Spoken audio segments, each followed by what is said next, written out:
Une fois le Seigneur Jésus-Christ entra dans Capernaum. Alors, un centurion s'approcha de lui et le supplia en lui disant : « Seigneur, mon serviteur est paralysé au lit. Couche la maison, et il souffre terriblement. » Ce moment-là, le Seigneur lui dit : « J'irai chez toi, et je le guérirai. » Mais le centurion répondit : « Seigneur, je ne suis pas digne que tu entres sous mon toit. Mais dis seulement une parole, et mon serviteur sera guéri. Car, moi qui suis soumis des supérieurs, j'ai des soldats sous mes ordres.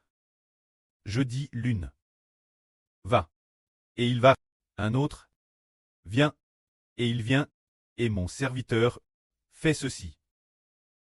Et il le fait. » Alors, on entendit ce centurion dire : « Dis seulement un mot, et mon serviteur sera guéri. » Il dit encore : « Je suis un centurion, je dis mes soldats. Viens, et il vient. Cet autre, va, et il va. Ce que j'ordonne, tous mes soldats le font. » Alors, Seigneur Jésus rit, toi aussi comme un officier. Ce que tu ordonnes s'accomplit, il te suffit d'une parole pour ordonner au corps de mon serviteur de guérir, et il guérira, car, quand j'ordonne mes soldats, peu importe ce que j'ordonne, ils obéissent. Alors, tu ordonnes la maladie de mon serviteur, en disant : maladie, sois guéri, et ainsi, il sera guéri. Le centurion, par ces paroles, voulait dire peu péresse cela. Alors, le Seigneur Jésus-Christ loua ce centurion en disant : je vous le dis en vrai, une si grande foi, Madame en Israël, je ne l'ai pas trouvé. Je vous le dis en vrai, beaucoup viendront de l'Orient et de l'Occident, avec Abraham, Jacques, dans le royaume des cieux, et se mettront table, mais les fils du royaume seront jetés dans les ténèbres du dehors, où il y aura des pleurs et des grincements de dents. Alors, le Seigneur Christ dit au centurion : va, et qu'il te soit fait selon ta foi. Et son serviteur fut guéri. C'est ainsi que tout le drôlement de l'événement passe, dire, par une seule parole du Seigneur Jésus-Christ, a fait que le serviteur du centurion soit guéri. Alors, ce moment-là, le Seigneur Jésus est-il allé chez le centurion, dans la maison de son serviteur. A-t-il vu, rencontre le serviteur du centurion, le Seigneur n'est pas allé chez le centurion, ni chez son serviteur, mais il a seulement, de TRS loin, dit : je le veux, que ton serviteur soit guéri. Et il fut guéri. Ce moment-là, le Seigneur Jésus alloue ce centurion, en disant : en vrai, je vous le dis, une telle foi en Israël, je ne l'ai pas trouvée. Alors, cette foi ici, en qui est-elle? La foi en Jésus-Christ, le Rédempteur. Le Seigneur a dit : une telle foi, croire que j'ai cette toute puissance en moi, croire que moi, Jésus, ai cette toute puissance, la foi en moi, de quelqu'un de si grand. Je ne l'ai pas vu en Israël, dans tout Israël, il n'y a personne comme ce centurion, qui est envers moi une si grande foi, disant : tu n'as pas besoin de venir chez moi. Je ne suis pas digne que tu entres sous mon toit, dis seulement un mot d'ici, et mon serviteur sera guéri. Alors ce centurion, le Seigneur dit que sa foi est grande. Et il a ajouté en louant l'avenir, beaucoup viendront de l'Orient et de l'Occident. Ce qui signifie que l'avenir, il y aura des gens de toute nation et de tout peuple qui viendront, c'est pas par la foi en Jésus-Christ, se mettront table avec Abraham, Isaac et Jacob dans le royaume des cieux pour le banquet. C'est précisément cause de la foi. Alors le Seigneur Jésus-Christ, pour quelle raison? Par une seule parole, a fait que le serviteur de ce centurion, soit guéri immédiatement. C'est parce que, dans le Seigneur Jésus-Christ, il y a cette toute-puissance. Cette toute-puissance est l'Esprit de Dieu, qui est dans le Seigneur Jésus-Christ, permettant au Seigneur Jésus-Christ d'accomplir la volonté de Dieu. Alors, nous disons, le Seigneur Jésus, par une seule parole, a guéri le serviteur de ce centurion, Est-ce que cela ne s'appelle pas un miracle? C'est en effet un grand miracle. Alors un miracle? Si dans le Seigneur Jésus-Christ, il n'y avait pas le vrai Dieu, pourrait-il accomplir des miracles? Il ne le pourrait pas. Le Seigneur Jésus-Christ a certainement le vrai Dieu. Habitant en lui, il a suffi d'une seule parole. Le centurion a guéri. Cette puissance salvatrice, est-ce qu'elle a besoin de la puissance du vrai Dieu? Pour que l'homme soit sauve, pour que ce soit possible, la puissance du vrai Dieu nous permet de ne plus jamais pécher. Seul le vrai Dieu. Jéhovah Dieu a dit que la lumière soit. Et alors, la lumière fut. Seul le vrai Dieu. Jéhovah Dieu dit que tout l'univers soit détruit. Et alors, tout l'univers est détruit et cesse d'exister. Seul le vrai Dieu, l'Éternel, peut accomplir cela. Tout comme, au commencement, lorsqu'il a appelé Mose, il a dit, Mose, qu'y a-t-il dans ta main? Mose a dit, un béton. Jéhovah a dit, jetez-les par terre. Mose la jette, et le béton est immédiatement devenu un serpent. Devenu un serpent, peut être un cobra. Et alors, Dieu a dit Mose, saisis-le par la queue. Dès qu'il a saisi la queue, le serpent est immédiatement redevenu un béton. Seul le vrai Dieu accomplit selon sa propre volonté ce qu'il veut faire, et le réalise comme il veut agir. Ainsi il le réalise. C'est cela le vrai Dieu, qui seul possède une telle puissance. Le Seigneur Jésus-Christ, venu dans le monde en tant qu'homme, est-il vraiment le vrai Dieu?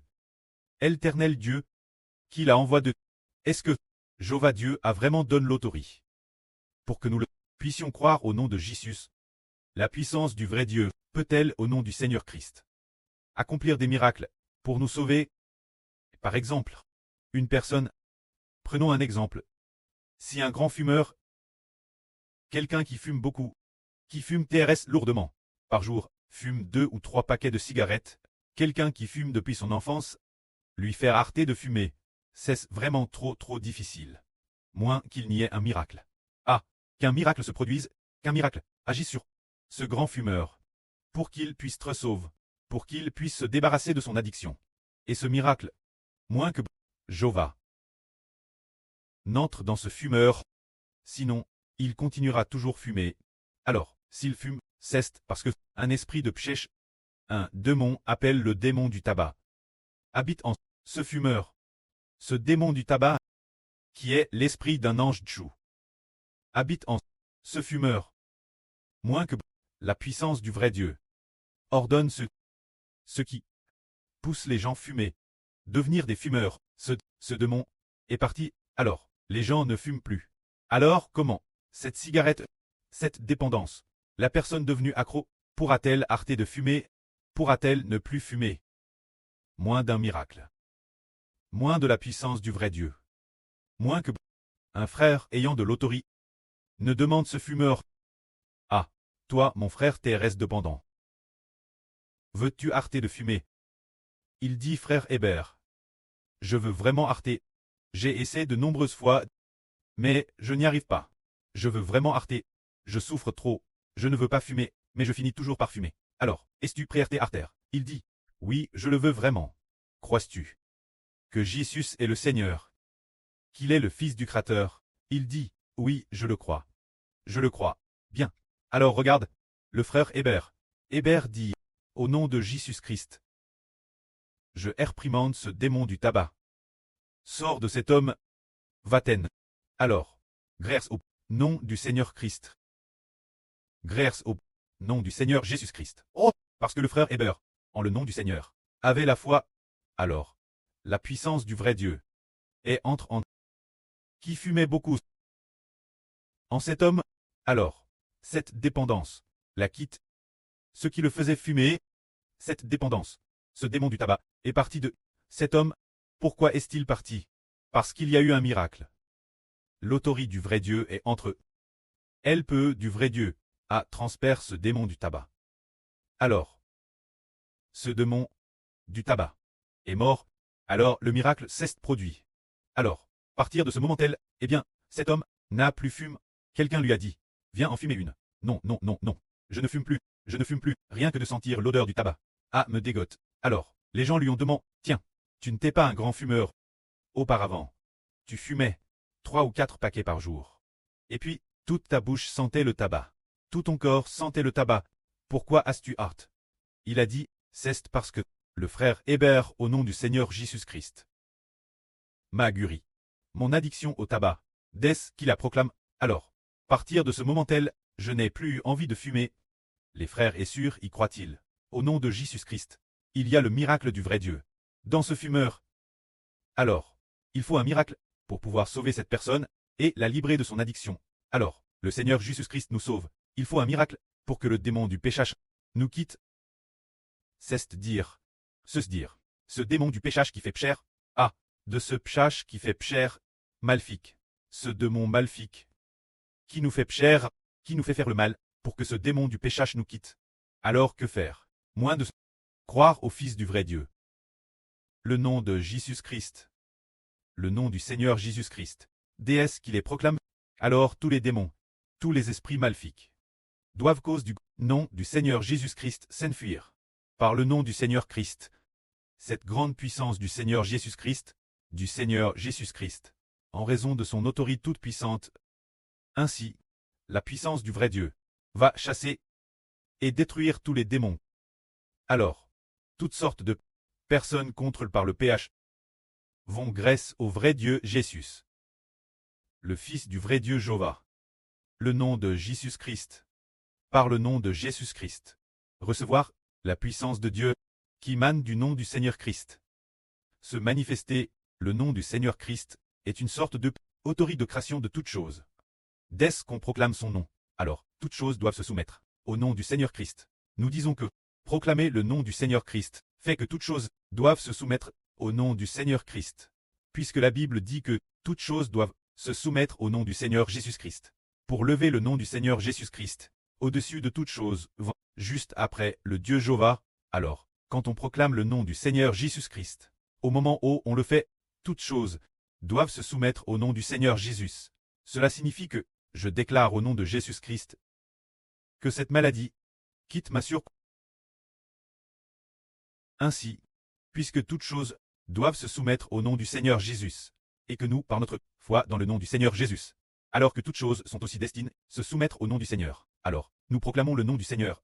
Ce que nous proclamons, nous l'obtenons. C'est pour cela que, pour cette raison, le serviteur du centurion, le Seigneur Jésus a dit, retourne chez toi. Ton serviteur est guéri.